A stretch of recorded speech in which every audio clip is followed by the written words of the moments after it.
बोले सत्यनारायण भगवान की।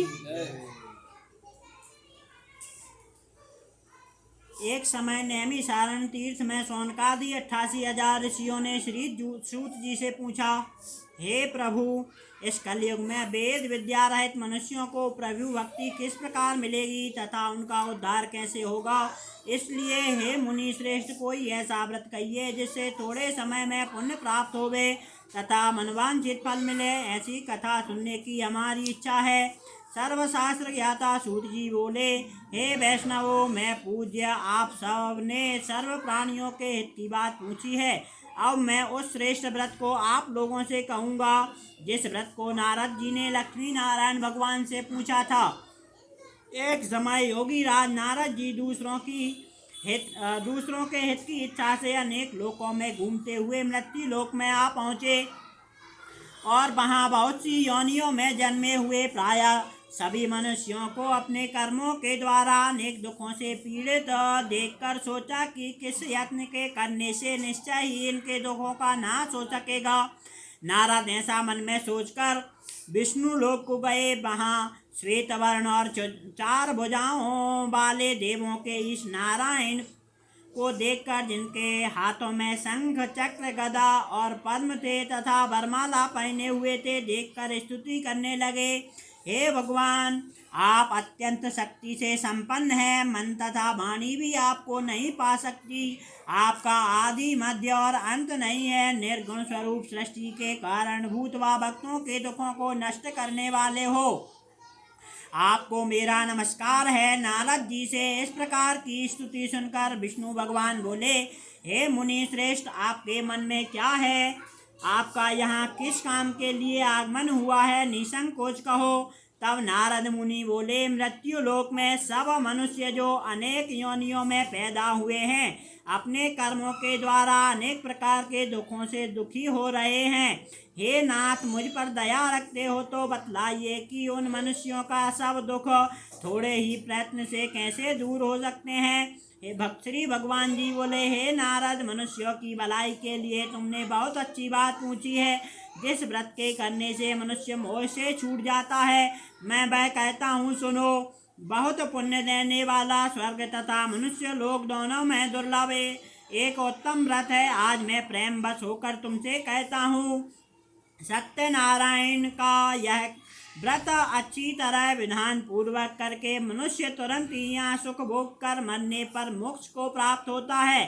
श्री भगवान के वचन सुनकर नारद मुनि बोले, उस व्रत का क्या फल है, क्या विधान है?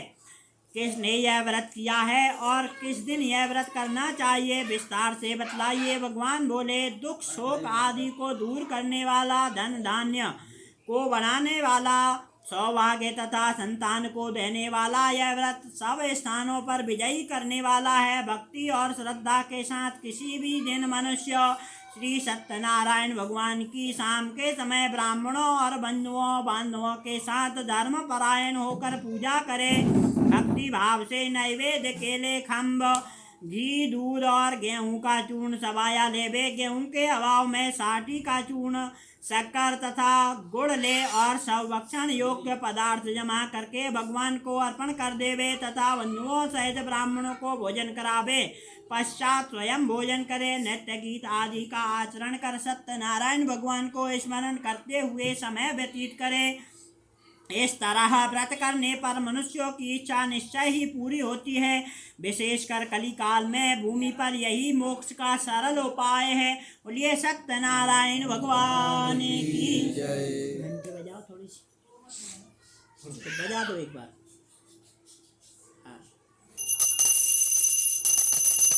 द्वितीय अध्याय में श्री सूत जी बोलते हैं, हे ऋषियों, जिन्होंने पहले समय में इस व्रत को किया है उनका वृत्तांत कहता हूँ, ध्यान से सुनो।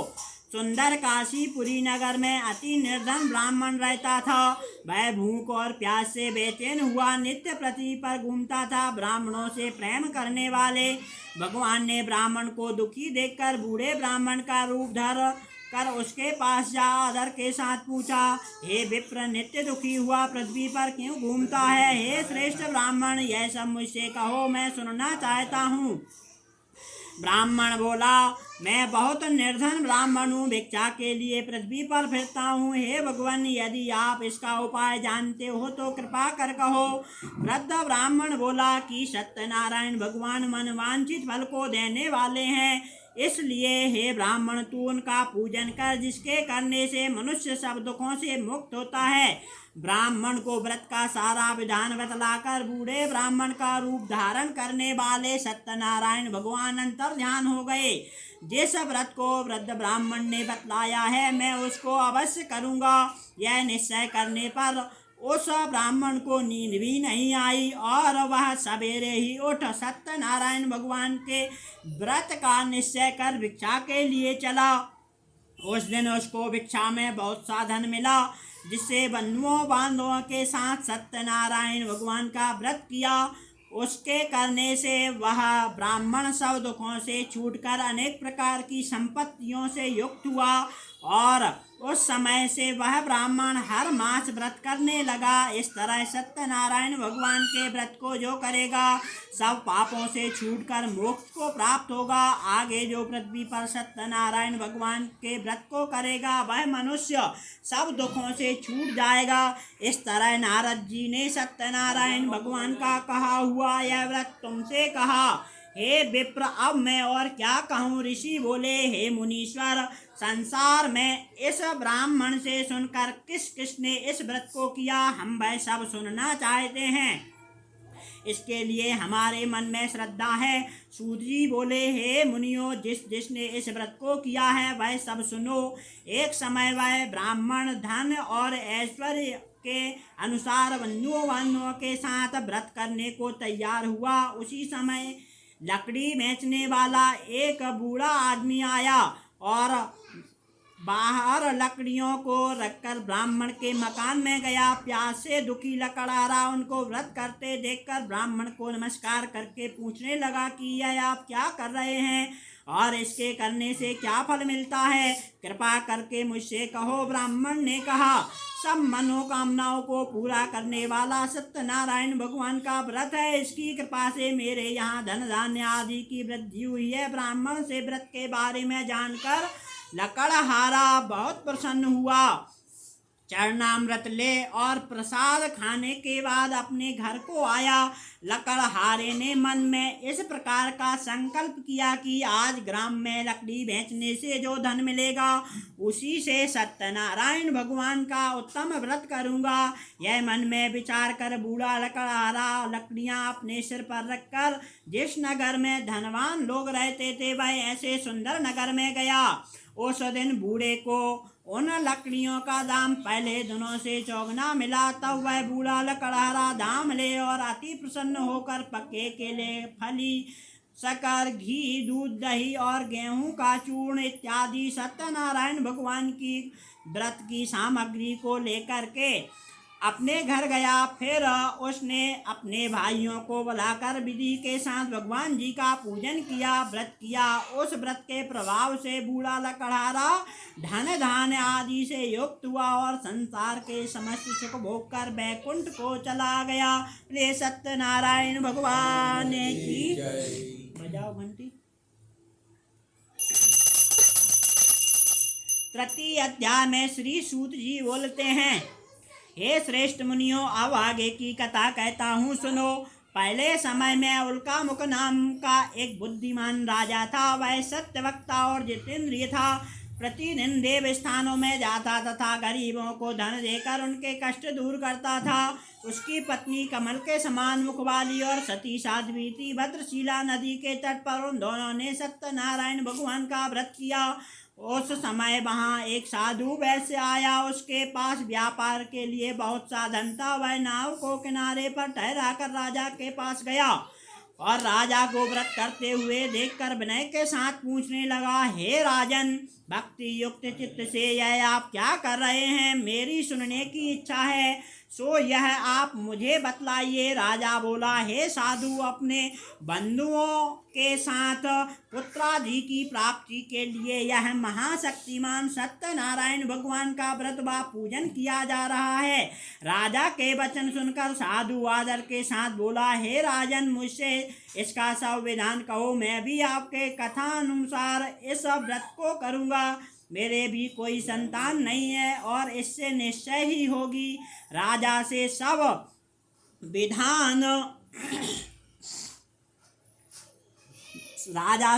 विधान सुनकर व्यापार से निवृत्त हो वह आनंद के साथ घर गया।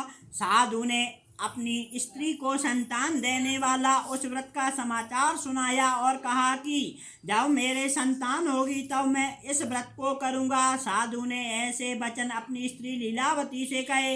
एक दिन उसकी स्त्री लीलावती पति के साथ आनंदित हो सांसारिक धर्म में प्रवृत्त होकर सत्यनारायण भगवान की कृपा से गर्भवती हो गई तथा 10वें महीने में एक सुंदर कन्या का जन्म हुआ। दिनों दिन वह इस तरह बढ़ने लगी जैसे शुक्ल पक्ष का चंद्रमा बढ़ता है। कन्या का नाम कलावती रखा गया। एक दिन लीलावती ने मीठे शब्दों में अपने पति से कहा कि आपने जो संकल्प किया था कि भगवान का व्रत करूंगा, अब आप उसे करिए। साधु बोला, हे प्रिय, अब इसके विवाह पर करूंगा। इस प्रकार अपनी पत्नी को आश्वासन दे वह नगर को गया। कलावती पितृगृह में वृद्धि को प्राप्त हो गई। साधु ने जब नगर में सखियों के साथ पुत्री को कलावती को देखा तो तुरंत ही दूत को बुलाकर कहा कि पुत्री के वास्ते कोई सुयोग्य वर देख कर लाओ। साधु की आज्ञा पाकर दूत कंचन नगर पहुंचा और वहां बड़ी खोज और देखभाल कर लड़की के लिए सुयोग्य वणिक पुत्र को ले आया। उस सुयोग्य लड़के को देखकर साधु ने अपने बंधुओं बांधवों सहित प्रसन्नचित अपनी पुत्री का विवाह उसके साथ कर दिया। किंतु दुर्भाग्य से विवाह के समय भी भगवान का व्रत करना भूल गया। तब श्री भगवान क्रोधित हो गए और श्राप दिया कि तुम्हें दारुण दुख प्राप्त होगा। अपने कार्य में कुशल साधु बनिया अपने जामाता सहित समुद्र के समीप स्थित रत्नपुर नगर में आया और वहां दोनों ससुर जमाई चंद्रकेतु राजा के उस नगर में व्यापार करने लगे। एक रोज भगवान सत्यनारायण की माया से प्रेरित होकर चोर राजा का धन चुराकर भागा जा रहा था। पीछे से राजा के दूतों को आता देखकर चोर ने घबरा कर भागते हुए राजा के धन को वहीं चुपचाप रख दिया जहां वे दोनों ससुर जमाई ठहरे हुए थे। जब दूतों ने साधु वैश्य के पास राजा के धन को रखा देखा तो दोनों को बांध कर ले गए और प्रसन्नता से दौड़ते हुए राजा के समीप जाकर बोले, यह दो चोर पकड़ कर लाए हैं, देखकर आज्ञा दें महाराज। तब राजा की आज्ञा से उनको कठिन कारावास में डाल दिया गया और उनका धन छीन लिया गया। सत्यनारायण भगवान के श्राप द्वारा उनकी पत्नियां भी घर पर बहुत दुखी हुई। घर पर जो धन रखा था चोर चुरा कर ले गए। शारीरिक व मानसिक पीड़ा तथा भूख प्यास से अति दुखित हो अन्न की चिंता में कलावती एक ब्राह्मण के घर गई। वहां उसने सत्यनारायण भगवान का व्रत होते देखा। फिर कथा सुनी तथा प्रसाद ग्रहण कर रात को घर आई। माता ने कलावती से कहा, हे पुत्री, अब तक कहाँ रही व तेरे मन में क्या है? कलावती बोली, हे माता, मैंने एक ब्राह्मण के घर श्री सत्यनारायण भगवान का व्रत देखा है। कन्या के वचन सुनकर लीलावती सत्यनारायण भगवान के पूजन की तैयारी करने लग गई। लीलावती ने अपने परिवार और बंधुओं सहित श्री सत्यनारायण भगवान का पूजन और व्रत किया और यह वर मांगा कि मेरे पति दामाद शीघ्र ही आ जावें। साथ ही प्रार्थना की, नहीं ऊपर नहीं लगा, वहां नहीं, प्रार्थना की कि हम सबका अपराध क्षमा करो। श्री सत्यनारायण भगवान इस व्रत से संतुष्ट हो गए और राजा चंद्रकेतु को स्वप्न में दिखाई दिए। कहा, हे राजन, दोनों वैश्यों को प्रातः ही छोड़ दो और उनका सब धन जो तुमने ग्रहण किया है दे दो, नहीं तो तुम्हारा धन पुत्र आदि सब नष्ट कर दूंगा। राजा से ऐसा वचन कहकर भगवान अंतर ध्यान हो गए। प्रातःकाल राजा चंद्रकेतु ने सभा में अपना स्वप्न सुनाया। फिर दोनों वणिक पुत्रों को कैद से मुक्त कर सभा में बुलाया। दोनों ने आते ही राजा को नमस्कार किया। राजा मीठे वचनों से बोला, हे महानुभावों, भावावेश में ऐसा कठिन दुख प्राप्त हुआ है, अब तुम्हें कोई भय नहीं। ऐसा कहकर राजा ने उनको नए नए वस्त्राभूषण पहनवाए तथा उनका जितना धन लिया था उससे दुगना धन देकर आदर सहित विदा किया। दोनों वैश्य अपने घर को चल दिए। बोलिए सत्यनारायण भगवान की। चतुर्थ अध्याय में श्री सूत जी बोलते हैं, वैश्य ने मंगलाचार करके यात्रा आरंभ की और अपने नगर को चला। उसके थोड़ी दूर निकलने पर दंडी वेशधारी सत्यनारायण भगवान ने उन दोनों की परीक्षा लेनी चाहिए। पूछा, हे साधु, तेरी नाव में क्या है? अभिमानी वणिक हंसता हुआ बोला, हे दंडी, आप क्यों पूछते हो? क्या धन लेने की इच्छा है? मेरी नाव में तो बेल तथा पत्ते आदि भरे हैं। वैश्य का कठोर वचन सुनकर भगवान ने कहा, तुम्हारा वचन सत्य हो। दंडी ऐसा कहकर वहां से चले गए और कुछ दूर जाकर समुद्र के किनारे पर जा बैठ गए। दंडी के जाने पर वैश्य ने नित्य क्रिया करने के पश्चात नाव को ऊंची उठी देखकर अचंभा किया तथा नाव में बेल तथा पत्ते देखकर मूर्छित हो जमीन पर गिर पड़ा। फिर मूर्छा खुलने पर अत्यंत शोक करने लगा। तब उसका दामाद बोला, आप शोक न करें, यह दंडी का श्राप है, अतः उनकी ही शरण में चलना चाहिए, तभी हमारी मनोकामना पूरी होगी। दामाद के वचन सुन वह दंडी के पास पहुंचा और अत्यंत भक्ति भाव से नमस्कार करके बोला, मैंने जो आपसे असत्य वचन कहे थे उनको क्षमा करो। ऐसा कहकर महान शोकातुर हो रोने लगा। तब दंडी भगवान बोले, हे वणिक पुत्र, मेरी आज्ञा से बार बार तुझे दुख प्राप्त हुआ है, तू मेरी पूजा से विमुख हुआ है। साधु बोला, हे भगवान, आपकी माया से मोहित ब्रह्मा आदि भी आपके गुण स्वरूप को नहीं जानते, तब मैं अज्ञानी कैसे जान सकता हूँ? आप प्रसन्न होइए, मैं सामर्थ्य के अनुसार आपकी पूजा करूँगा। मेरी रक्षा करो और पहले के समान नौका में धन भर दो। उसके भक्ति युक्त वचन सुनकर भगवान प्रसन्न हो गए और उसकी इच्छा अनुसार वर देकर अंतर ध्यान हो गए। तब उन्होंने नाव पर आकर देखा कि नाव धन से परिपूर्ण है। फिर वह सत्यनारायण भगवान का पूजन कर साथियों सहित अपने नगर को चला। जब अपने नगर के निकट पहुंचा तब दूत को घर भेजा। दूत ने साधु के घर जा उसकी स्त्री को नमस्कार कर कहा कि साधु अपने दामाद सहित इस नगर के समीप आ गए हैं। ऐसा सुनकर साधु की स्त्री ने भगवान को धन्यवाद दिया और भगवान का पूजन किया। साथ सत्यनारायण भगवान का पूजन कर पुत्री से कहा, मैं अपने पति के दर्शन को जाती हूँ, तू कार्य पूर्ण करके शीघ्र आ। माता के ऐसे वचन सुनकर कलावती प्रसाद छोड़ पति के पास गई। प्रसाद अवज्ञा के कारण सत्यनारायण भगवान रुष्ट हो गए। उसके पति को नाव सहित पानी में डुबा दिया। कलावती ने अपने पति को ना देखकर रोती हुई जमीन पर गिर गई। इस तरह नौका को डूबा हुआ तथा कन्या को रोती देख साधु दुखित हो बोला, हे प्रभु, मुझसे या मेरे परिवार से जो भी भूल हुई है उसे क्षमा करो। उसके दीन वचन सुनकर सत्यनारायण भगवान प्रसन्न हो गए और आकाशवाणी हुई। आकाश मार्ग से आवाज आई, हे साधु, तेरी कन्या मेरे प्रसाद को छोड़कर आई है, इसलिए इसका पति अदृश्य हुआ है। यदि वह घर जाकर प्रसाद खाकर लौटे तो इसे इसका पति अवश्य मिलेगा। ऐसी आकाशवाणी सुनकर कलावती ने घर पहुंचकर प्रसाद खाया। फिर उसने आकर अपने पति के दर्शन किए। फिर साधु ने बंधुओं बांधुओं सहित प्रसन्नचित अपनी बंधुओं बांधवों प्रसन्नचित होकर भगवान का पूजन किया। और फिर साधु ने बंधुओं बांधवों सहित सत्यनारायण भगवान का विधि पूर्वक पूजन कर उस दिन से वह हर पूर्णिमा को सत्यनारायण भगवान का पूजन करने लगा। फिर इस लोक का सुख भोग कर अंत में स्वर्ग लोक को गया। बोलिए सत्यनारायण भगवान की।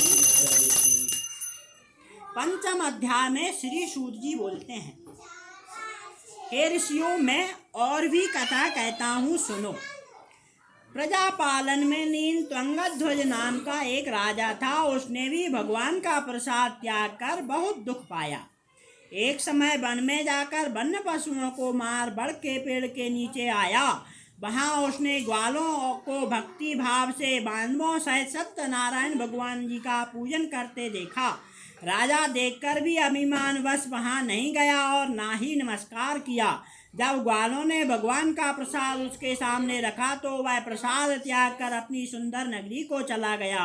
वहां उसने अपना सब कुछ नष्ट पाया तो वह जान गया कि यह सब कुछ भगवान ने किया है। तब वह विश्वास कर ग्वालों के समीप गया और विधि पूर्वक पूजन कर प्रसाद खाया। तो सत्यनारायण भगवान की कृपा से उसका नगर जैसा था फिर वैसा हो गया।